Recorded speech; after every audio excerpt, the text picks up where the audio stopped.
Welcome back to How To University. Before we get started, like always, hit that subscribe button, turn on that notification bell, and don't forget to like the video to connect more students to the How To University channel.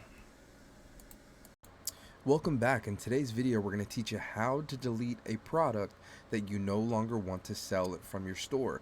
So once you're in your account, remember you're going to load up to this screen here. We're going to hover over the word that says products.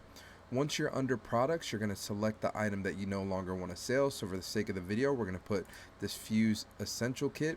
Now there's a couple ways that you can do this. If you want to delete the item and just start over and add a different item, you would just select the image here where the trash can is and select that. But for the sake of the video, we want to delete the entire product. We're going to go over to the top three dots. We're going to go ahead and hit delete product. This pop-up's going to come up, delete this product.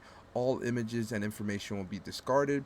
Dashboard stats will no longer include views or sales for this product, and this cannot be undone. So make sure that you read this and not just go happy crazy clicking delete if you want to make sure to keep those stats so you know that in the future what that product was doing.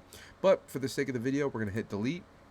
And now that item has been deleted from our shop. If you found this helpful, make sure to subscribe to the channel, leave a comment on what you'd like to see next, leave a like, and we'll see you in the next one. Peace.